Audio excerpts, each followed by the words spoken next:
All right, welcome. We're coming to you live from our studios in Auckland Park, Johannesburg. This is the Week in Review. It's the program where we review some of the big stories to come out of the week. Well, obviously, what's been making headlines and kept South Africans talking throughout the week. I'm your host, Liesl Wilson. Let's take a look at your headlines for today.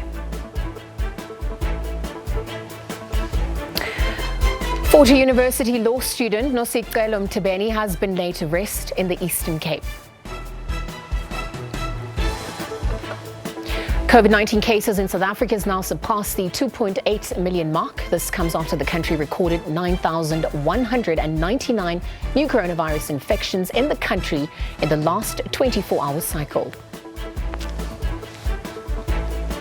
Political parties react to the Constitutional Court ruling that the 2021 local government elections should go ahead this year.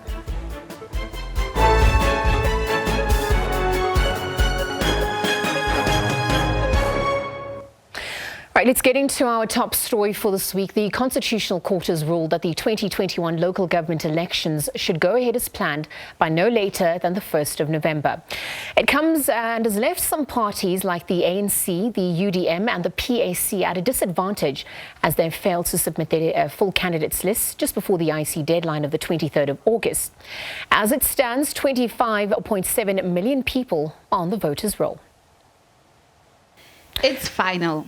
South Africans will head to the polls in 2 months. This comes after Constitutional Court ruling that dismissed the IEC's application that the election should be postponed to next year. Political parties like the UDM, PAC and the ANC, which failed to register their candidates on time, may have to lick their wounds. The governing party, which yields power in 2/3 of the country's 278 municipalities, may not be able to field candidates in 93 municipalities. If elections are in October, we're in trouble because we can't fix. We're going to have areas where we have no candidates. And remember, if you have no candidate, you get no vote. But a debate is brewing on whether the Apex Court's ruling allows the election timetable to change. So the decision now allows for some of the issues that would have raised in the past to now be considered by the IEC. One, the date initially proclaimed for elections has now been set aside. The IEC has now been empowered to be able to revise its own timetable, allow those that might not have registered to be able to participate in that process. Some political parties who made their arguments before the Constitutional Court last month have welcomed the announcement, with some of them having mixed reactions on whether or not the election timetable should be changed. We must warn the IEC that it must not be tempted to open candidate registration. It must continue with the program as a timetable as it is. We've got what we wanted, an election this year between the 27th of October and the 1st of November. And we've got the IEC pushing for the Concord pushing the IEC to host a registration weekend. IEC has always abided itself by court decisions, and this is no different. We had complied precisely with the IEC timelines because we understood that the court had the option to rule otherwise, and that has happened. And therefore want to confirm that the IFP is ready for the election. The timetable obviously must be changed now to accommodate the current situation in order to have the free and fair elections within the situation. Right on the decision of the High Court, we will definitely abide by it. There's nothing we can do, but the electoral court must open for PAC to register. Other regions will not register. The IEC will meet over the weekend to chart a way forward and will make an announcement relating to the electoral program on Monday. Natasha Piri, SABC News, Johannesburg. Well, for more analysis, we're joined by SABC News political editor Mzwandile Mbeche and political analyst Kopano Mashwene.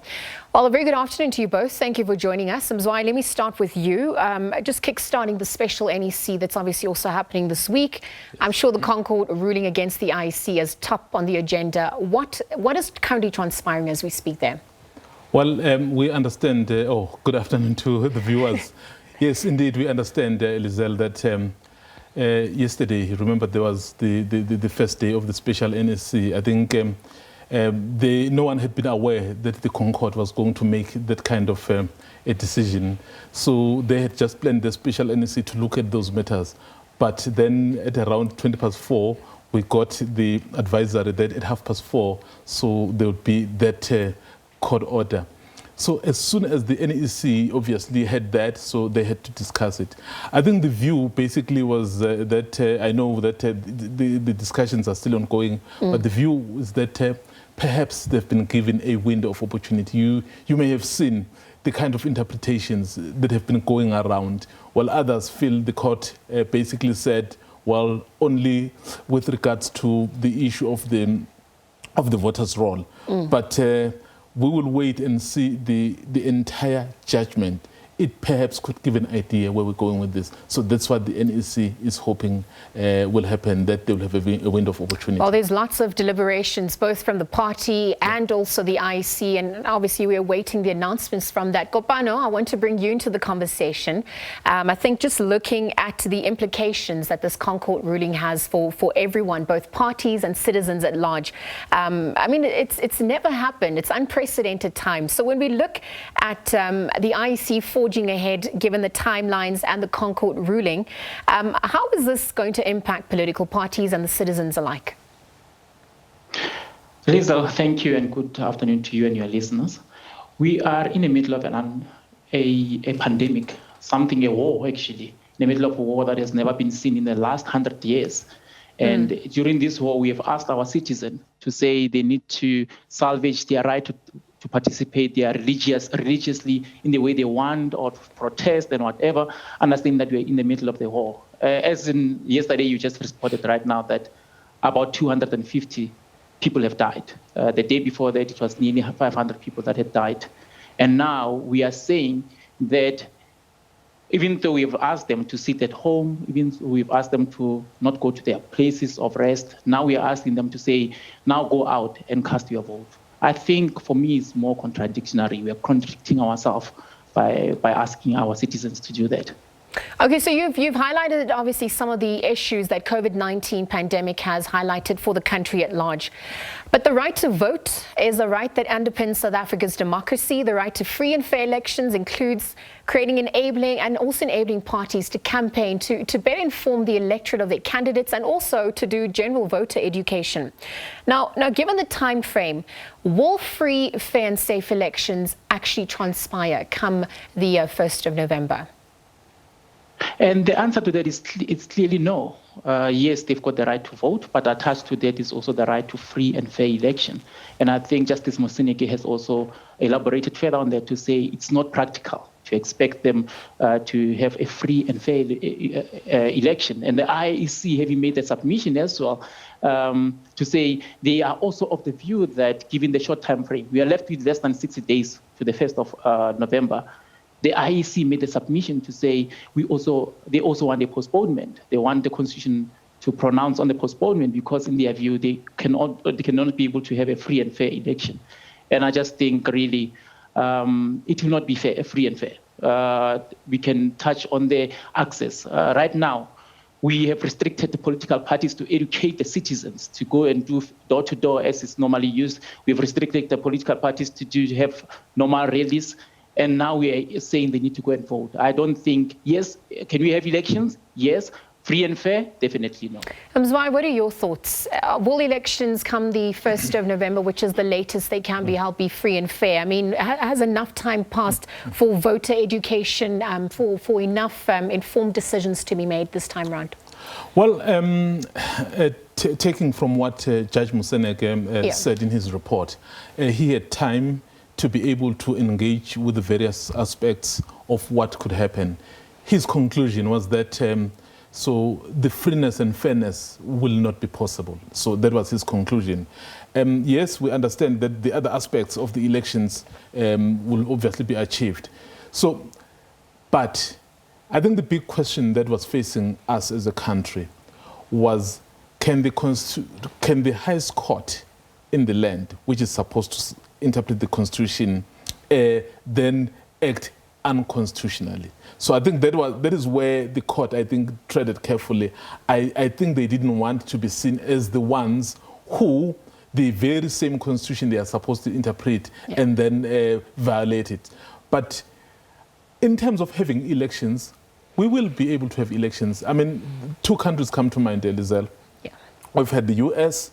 Of course, the US is advanced with everything, so perhaps you can take them out.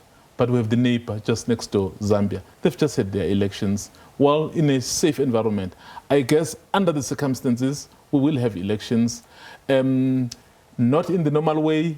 Perhaps the IEC should have done, well, I don't think the IEC alone. I think perhaps as the country, because we knew that when the pandemic had hit, things had changed. Because everyone kept saying, we will now have a new normal. Perhaps that new normal should have been translated into what we're doing as a country. I'm not going to isolate the ICC alone, but of course, because they are charged with organizing elections, so the focus will be on them. Okay, so you've spoken about looking at neighboring countries and also countries further afield that have had to have elections during a COVID-19 pandemic. Perhaps also the methodologies that have been employed, because ultimately, as you say, the courts had to uphold the constitutionality of it all. Constitutionality is constitutionality. So obviously safeguarding against the precedents that postponing it might set, but also maintaining credibility at large. So I think in terms of methodology, going forward, we can't ignore the issue of resource allocation, particularly, between the more bigger parties, more well-resourced versus the smaller parties with a smaller electoral base. How are these dynamics going to also play a huge factor going forward? Oh, certainly, they're going to play a huge factor. I mean, there are other parties whose machinery is ready to rock and roll. But there are those who, in fact, as you can see, I mean, if the governing party, Lizelle, of course, we know there were many other factors that led to them not registering. But if the governing party can't register with all the resources, well, they say they don't have them at the moment because it's even difficult to pay their staff. But you have a party like the official opposition, the Democratic Alliance, who basically even looking at the kind of the constituency. So they are basically saying, now that we're in a new normal, let's act in a new normal as well. And then, of course, the FF was able to do to register, and other parties were able to register. So the results will be an issue. I mean, the issue of the PAC and the UDM, also that is the issue about the resources. So clearly, they will impact on how parties do, but it's upon them to be innovative, to create new ways, because we are in a new normal. A new normal. Kopano, your thoughts, I mean, on resource allocation, just smaller electoral bases, having less resources to engage with voters. I mean, what perceptions emerge? This, as the ruling party itself failed to obviously manage their own affairs, even administratively, they're also struggling at large. I think it's more of what type of message are we sending to the public at large, right?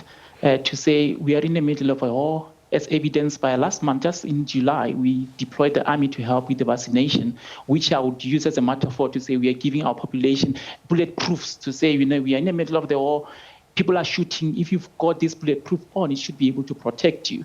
Right now, the message was sent out to say, go and vaccinate. And by February, I believe that we would have had a lot more population having bulletproofs to be able to fight against the COVID virus.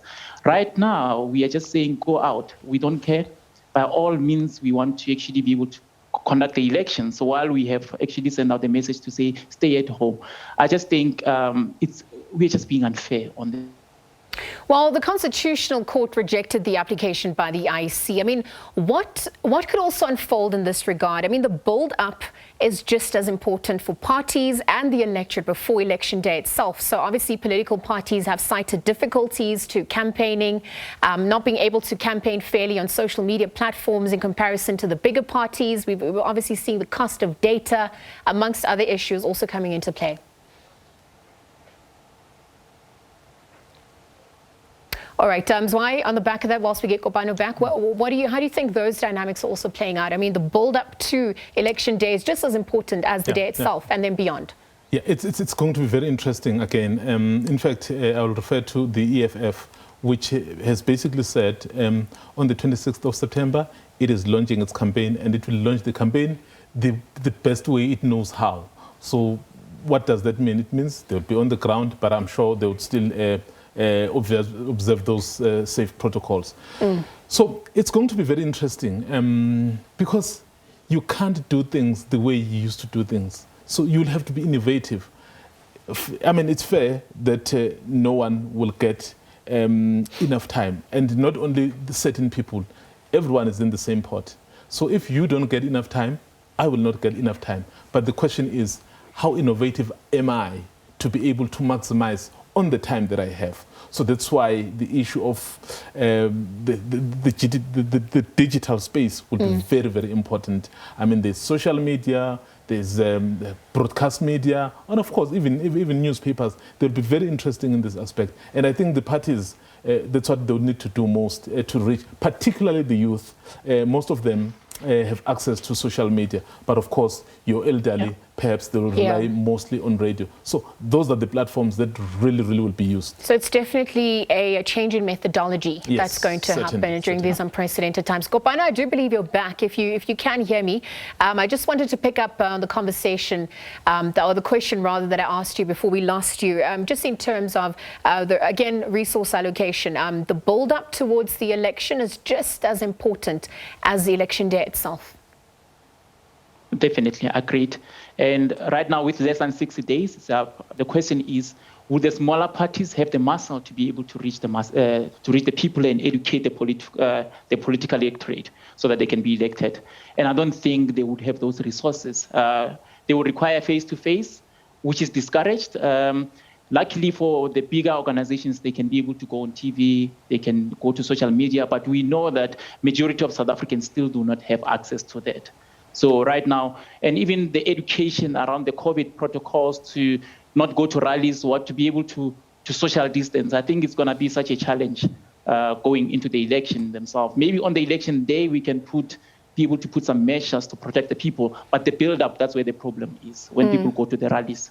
All right, so it seems we're also going to have to employ some of the more traditional means, such as radio and etc. But I think you've also highlighted an important point about lockdown and the restrictions of movement that's also played a factor. COVID-19 has exacerbated socioeconomic conditions in South Africa. And given the cases, the number of deaths that have transpired, also our ultimate vaccine rollout plan as we aim to achieve herd immunity, how does the curfew and restrictions affect the dynamics at this point? Something needs to change going forward. Yes, I think if you think about the restriction to movement, you're thinking about Sundays now. People are no longer going to churches, so we have said they should stay at home. And they are doing that. Some of them are doing that. And I think maybe just if you refer to, I think the fellow speaker in there mentioned the likes of Zambia. We saw, if you're following, I was following the Zambian election, and you could see just how people were not respecting the COVID laws because they were in the excitement, in the jovial mood. They're in the rallies, they were overpopulated. You cannot have a rally with 50 people, which is like the restriction right now. So that's like really a biggest challenge going into this election as well. Mzwa, your thoughts? I mean, something has to give. Well, the fact of the matter is that we are going to elections. Because we are going to elections, we have to find a way to get there safely. And what does that mean? We have to be innovative. You have to be in the digital space, social media. But of course, the more traditional means will still happen. But just imagine people walking into your house doing a door-to-door. I can tell you, most of us will not accept that. No, absolutely. So that's why I'm saying we have to be innovative. And I guess there will be some gatherings and perhaps the president having this kind of situation that is faced with now and our case is declining. Sadly, the deaths aren't declining though, so which may be indicative of something else because so if the infections appear to be declining but the deaths remain consistently high, so I don't know, perhaps, I don't know whether it's to do with capturing or something else. And that variant of interest that has been, so we don't know, I mean in the coming weeks, so we should be more clear what's going to happen. So as matters stand, people will have to be innovative, everyone, ordinary people, the political parties and the IEC, because the highest court has spoken. no turning back. Well, you've spoken about the variant that's also coming about, the high death rates as well, but also the imminent fourth wave that's also set to hit South Africa later on in the year. So it's going to be very interesting to see how that is also factored in on the latest developments. But I think just to conclude this conversation with both of you, Mzwai, let me start with you. Kopano will come to you next. We obviously have to draw parallels from countries that have had elections during COVID-19. Zambia, Burundi, Malawi, amongst other countries, even the United States, as you mentioned. What are some of the methodologies that will have to be looked at? How are we going to have to adapt? What do you foresee in the coming weeks? We've got about less than 60 days going forward. I think you'll see a lot of adverts. I think the IEC will rely mostly perhaps on radio, on television, newspapers, digital space, because that is the only way at this stage to reach people. Physically, the IEC won't be able to go around and perhaps spread the message. That is what will have to happen. And Lizelle, we can't stress this more. We have to be creative because we are in a new normal. You can't hope to resolve the problems of the old, of the new with the old methods. So I know I'm paraphrasing. Well, it's a problem because there's a solution. Einstein there. It'll be interesting to see how we tackle that. Gopan, in conclusion, on the back of what Mzwai has just spoken about, given the way going forward, looking at the methodologies that will have to be employed, as we also draw parallels from some of the other countries that have hosted or held elections during COVID-19, what sort of activity and methodology do you see going forward? 2 points, Lizelle. I think we had Julius Malema during his previous address saying to them, lockdown does not exist. And we have seen when they held rallies that there was no social distancing, people were not wearing masks. I just think that's the trend that we are going to go into as well. We know our people, we have seen the political mood as to what really happens. People will not be respecting the COVID regulations. And the second point on my thing is, I think we are setting a completely wrong precedent to say, even if there's a fight where people are pointing guns at you, in this case being COVID, to say, if we want, election will go in, whether it compromises people's lives or not, it doesn't really matter. We will hold elections. And clearly, I think we will be setting a wrong precedent to say people's life no longer come before elections, really, because we are contravening on their right to life. Well, this is that unique balance that obviously government and the IEC at large is trying to look at. But gentlemen, I want to thank you for your time again, for joining us here as the conversation continues. SABC News political editor Mzwandile Mbeche and political analyst Kopano Mashwene chatting about the Constitutional Court's ruling just yesterday stating elections must go ahead. Of course, they are set to happen before the 1st of November 2021. Now, on that note, we're going to take a quick ad break. We continue with more news and updates from the week that was after this. Stay tuned.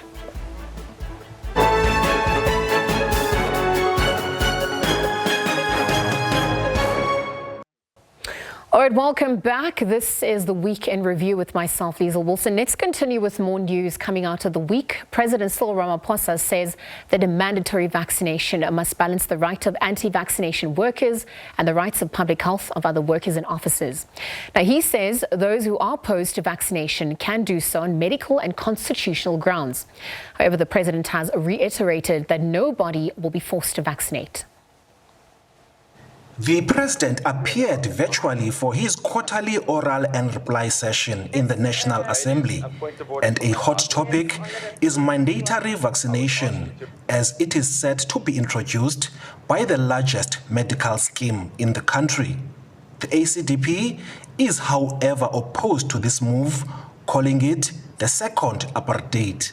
The ACDP says no to a new form of apartheid based on proposed mandatory vaccination, which is against the South African Constitution. The implementation of any mandatory vaccination policies must in the end be based on mutual respect, which is the respect of the rights of the people, which achieves a balance between public health imperatives, the constitutional rights of employees, and the efficient operation of the employer's business. The president was also grilled on the criteria he uses to appoint the executive following the reshuffle last month.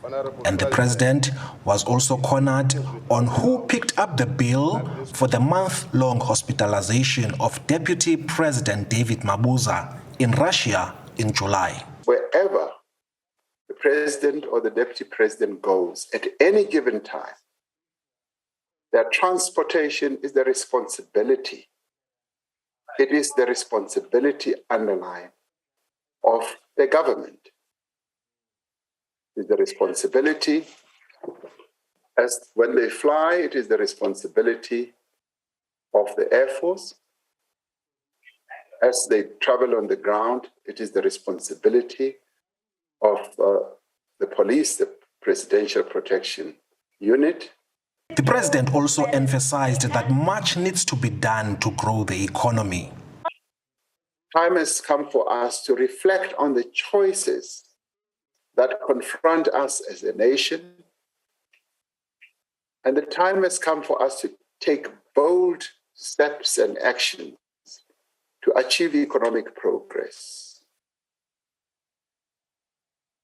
That is the singular focus of my mission. Ramaphosa also promised a review of the financial architecture of municipalities. Ulelani Philip, SABC News, Parliament. All right, now that's where we're going to leave it for you today. It has been an absolute pleasure as always. Until next time, from myself, Liesl Wilson, and the team, it's goodbye for now.